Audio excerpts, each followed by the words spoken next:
오늘 하나님께서 우리에게 주실 말씀은 로마서 15장 8절에서 13절까지의 말씀입니다. 가지고 계신 신약 성경 259면이 되겠습니다.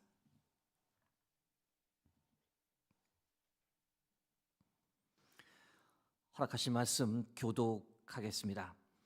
내가 말하노니 그리스도께서 하나님의 진실하심을 위하여 할례의 추종자가 되셨으니 이는 조상들에게 주신 약속들을 견고하게 하시고 그 긍휼하심으로 말미암아 하나님께 영광을 돌리게 하려 하심이라. 기록된 바 그러므로 내가 열방 중에서 주께 감사하고 주의 이름을 찬송하리로다 함과 같으니라. 또 이르되 열방들아 주의 백성과 함께 즐거워하라 하였으며 또 모든 열방들아 주를 찬양하며 모든 백성들아 그를 찬송하라 하였으며 또 이사야가 이르되 이새의 뿌리 곧 열방을 다스리기 위하여 일어나시는 이가 있으리니 열방이 그에게 소망을 두리라 하였느니라. 소망의 하나님이 모든 기쁨과 평강을 믿음 안에서 너에게 충만하게 하사 성령의 능력으로 소망이 넘치게 하시기를 원하노라. 아멘. 오늘은 소망의 하나님이란 지하에 여러분과 말씀을 나누겠습니다. 오늘은 13절 한 구절에 집중해서 말씀을 나누려 합니다. 로마서 15장 13절을 다시 한번 보시면 소망의 하나님이 모든 기쁨과 평강을 믿음 안에서 너에게 충만하게 하사 성령의 능력으로 소망이 넘치게 하시기를 원하노라 라고 기록되어 있습니다. 소망이란 어떤 일이 잘 되기를 바라는 마음을 가리킵니다. 희망이라는 말과 거의 동의어로 쓰이는데요. 물론 두 단어에는 약간의 차이가 있긴 있습니다. 소망은 좀 더 개인적이고 이상적인 것을 바라는 마음, 더 갈망하는 것을 표현할 때 쓰는 단어인 반면 희망은 현실적이고 구체적인 목표를 이루고자 할 때 그때 쓰는 단어입니다. 그러나 약간의 차이가 있긴 있지만 이 시간에는 특별한 구분 없이 소망과 희망을 거의 동의어로 사용하고자 합니다. 오늘 설교를 준비하면서 이전에 알지 못했던 그림 한 점을 알게 되었는데요. 조지 프레데릭 와츠라는 화가가 1885년에 그린 작품입니다. 영국 데이트 브리튼 박물관에 전시되어 있는 그림인데 사진을 보시면 한 여인이 지구 위에 참담한 모습으로 혼자 앉아 있습니다. 지구를 자세히 보시면 알겠지만 푸르고 아름다운 지구가 아닙니다. 황폐하고 죽어가고 있는 지구를 묘사합니다. 화가가 살았던 시대가 19세기 말이었는데 그때 참 세계가 급변하고 있던 때였습니다. 산업혁명 이후였고 과학기술이 급속도로 발전하고 인간의 삶이 풍요로워졌습니다. 그러나 이때부터 신앙은 오히려 무너지기 시작했던 때인데요. 하나님의 존재를 의심하기 시작했고 신의 존재를 부정했습니다. 그 결과 신앙은 점점 쇠퇴해져 갔고 사람들은 영적 세계보다 물질 세계에 더 집착했습니다.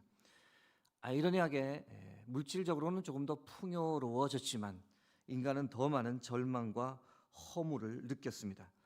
그런 당시의 현실을 죽어가고 있는 지구로 표현했습니다. 사진을 다시 보시면 여인은 홀로 지구 위에 앉아 있고 맨발입니다.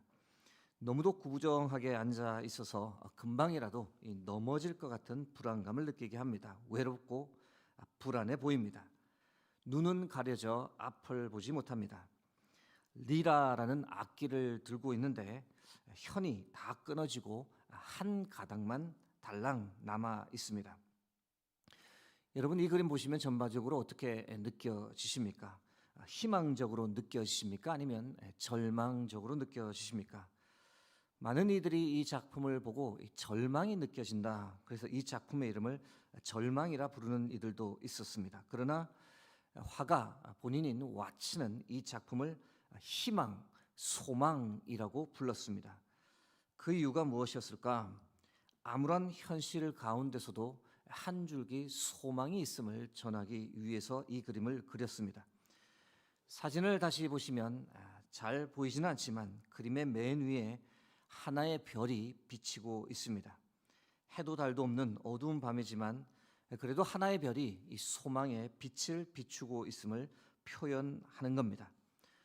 또한 아무것도 볼 수 없지만, 그리고 비록 악기 리라의 줄이 하나밖에 남지 않지만 그래도 그 한 줄을 튕기며 그 현에서 나오는 소리를 듣고 희망의 끈, 소망의 끈을 놓지 않으려 한다라는 것을 화가가 표현했던 겁니다. 그래서 이 작품의 이름은 바로 영어로는 hope, 희망, 소망입니다.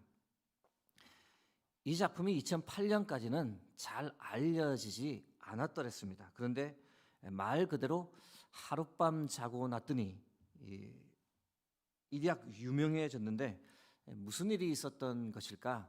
당시 미국 대통령 오바마가 이 작품을 언급하면서 심지어 그의 자서전에도 이 그림을 통해 받은 영감이 참 많다라고 이 작품을 소개하면서 이 그림이 하루아침에 일약 명화가 되었습니다. 신앙적으로, 영적으로 이 그림을 풀어서 설명하자면 아무리 절망적인 상황에서도 하나님은 살아계시며 하나님은 여전히 한 줄기 소망의 빛을 우리에게 비추어 주시기 때문에 결코 삶을 포기하지 말고 살아가라는 의미를 이 작품이 우리에게 전해줍니다. 오늘 보면 로마서 15장 13절 말씀으로 돌아갑니다. 말씀에서 하나님을 소망의 하나님이라고 부릅니다. 무슨 뜻일까요? 우리에게 소망을 주시는 분임을 뜻하는 말입니다. 하나님께서 과연 우리에게 어떤 소망을 주실까? 오늘은 이 질문에 관한 답을 몇 가지 여러분과 나누고자 합니다. 하나님께서 우리에게 주신 소망 첫 번째는 하나님께서 친히 우리의 소망이 되셨다는 겁니다. 시편 62편 5절에서 7절 말씀입니다. 나의 영혼아 잠잠히 하나님만 바라라. 무릇 나의 소망이 그로부터 나오는도다. 오직 그만이 나의 반석이시요 나의 구원이시요 나의 요새이시니 내가 흔들리지 아니하리로다. 나의 구원과 영광이 하나님께 있으며 내 힘의 반석과 피난처도 하나님께 있도다. 사랑하는 성도 여러분, 하나님께서 친히 우리의 소망이 되심을 믿으시기 바랍니다.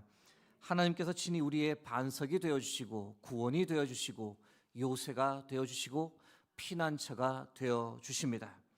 우리가 사는 이 세상이 아무리 절망적으로 보여도 하나님께 소망을 두고 살아가는 자, 하나님을 자신의 소망으로 삼고 사는 사람은 결코 흔들리지 않고 망하지 않는 줄 믿습니다. 하나님께서 함께 해주시고 붙잡아 주시고 인도해 주시기 때문입니다. 하나님께서 피할 길을 열어주시고 주의 날개의 그늘 아래 늘 보호해 주시기 때문입니다. 여러분, 우리라는 존재가 어떤 존재일까? 밥을 먹지 않아도 며칠은 버틸 수 있습니다. 그러나 우리 마음 가운데 소망이 없으면 우리 마음은 너무나 공허해서 한순간도 견디기 힘든 존재입니다. 여러분, 환경이 우리를 힘들게 하는 것이 아닙니다. 우리 마음에 소망을 잃어버리면 그때부터 힘들어집니다. 반대로 말씀드리면 아무리 환경이 악조건이라 할지라도 우리가 소망을 품고 있다면 그것을 견딜 수 있고 행복할 수 있습니다. 이것을 잘 알았던 시편의 저자가 우리에게 무엇에 소망을 두고 살아가라고 말합니까? 시편 43편 5절입니다. 내 영혼아 내가 어찌하여 낙심함이 어찌하여 내 속에서 불안해하는가? 너는 하나님께 소망을 두라. 그가 나타나 도우심으로 말미암아 내 하나님을 여전히 찬송하리로다. 사랑하는 성도 여러분, 오늘 하루도 하나님께 소망을 두고 나아가 하나님께서 우리에게 주시는 소망으로 가득 찬 하루를 살아가시기를 주의 이름으로 축원합니다. 하나님께서 우리에게 주신 소망은 또 어떤 것이 있을까? 두 번째, 하나님께서는 예수 그리스도를 우리의 산 소망으로 주셨습니다. 베드로전서 1장 3절입니다. 우리 주 예수 그리스도의 아버지 하나님을 찬송하리로다. 그의 많으신 긍휼대로 예수 그리스도를 죽은 자 가운데서 부활하게 하심으로 말미암아 우리를 거듭나게 하사 산 소망이 있게 하시며, 하나님께서 우리에게 예수 그리스도를 보내주셨습니다.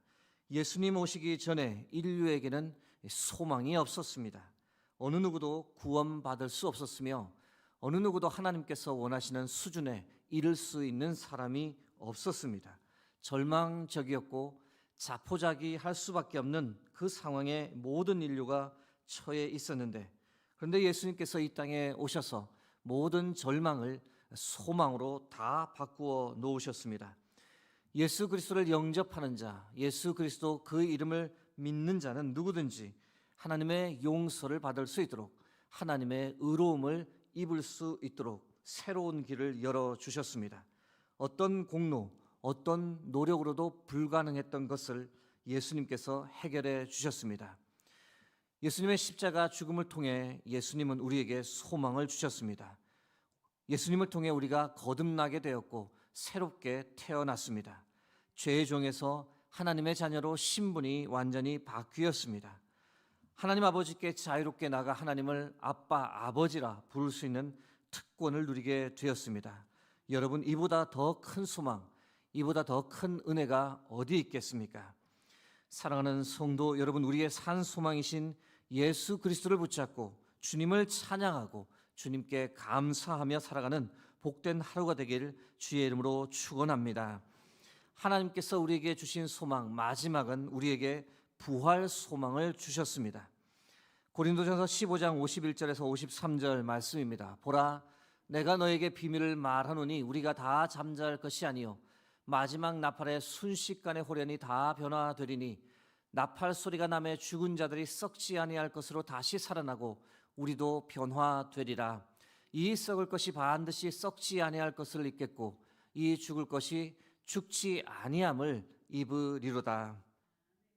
여러분, 이 말씀이 우리에게 속히 이루어질 줄 믿습니다. 부활 소망이 우리에게 있기 때문에 우리가 이 땅을 믿음으로 승리하며 살아갑니다. 어떻게 승리하며 살아갈까? 부활 소망을 가진 사람은 죽음을 두려워하지 않습니다. 죽음을 뛰어넘는 권세를 누리며 살아갑니다. 예수 그리스도의 부활이 나의 부활이 될 것을 믿기 때문입니다. 죽음뿐 아니라 현실도 두려워하지 않습니다. 현실에서 직면하는 많은 현실적인 문제가 있지만 그러나 그 모든 것 부활 소망으로 넉넉히 극복하며 살아갑니다. 왜냐하면 현재 이 땅의 삶이 전부가 아니고 이 땅의 삶은 잠시 스쳐가는 것이라는 것, 이 땅의 삶, 우리가 나그네 인생임을 잘 알기 때문입니다. 좀 손해를 본다 해도, 남들보다 더 희생하고 억울한 일을 당한다 해도 나를 위해 영원한 하나님의 나라가 이미 예비되어 있음을 확신하기에 마음의 평안을 잃지 않고 이 현실을 묵묵히 살아갑니다. 나아가 부활 소망 가진 사람은 이 땅에서 겪는 육신의 질병까지도 뛰어넘는 능력을 가집니다. 당연히 아프고 힘듭니다. 그러나 부활의 영광체에 있고 부활하신 주님과 성부 하나님과 영원히 함께할 그날을 믿기 때문에 오늘도 견디고 이기고 찬양하며 살아갈 수 있습니다. 사랑하는 성도 여러분, 이 부활 소망의 은혜가 여러분의 모든 삶에 충만하길 바랍니다. 하나님 주시는 부활 소망으로 충만해서 오늘 하루도 주와 동행하며 승리하며 살아갈 수 있기를 주의 이름으로 축원합니다. 이제 말씀을 맺으며 오늘 주신 말씀 가지고 함께 기도하려 합니다. 하나님, 나의 삶의 소망으로 가득 채워 주옵소서. 소망이 가득 찬 하루를 살아가게 하옵소서. 하나님으로 충만하게 하시고 예수 그리스도로 충만하게 하시고 부활 소망으로 충만한 하루를 살게 하옵소서. 그래서 이 땅을 사는 동안 낙심하지 않게 하시고 두려워하지 않게 하시며 기뻐하고 감사하며 오늘도 주와 동행하며 믿음으로 승리하는 하루를 살게 해달라고 이 시간 합심하여 기도하며 나가겠습니다. 기도하시겠습니다.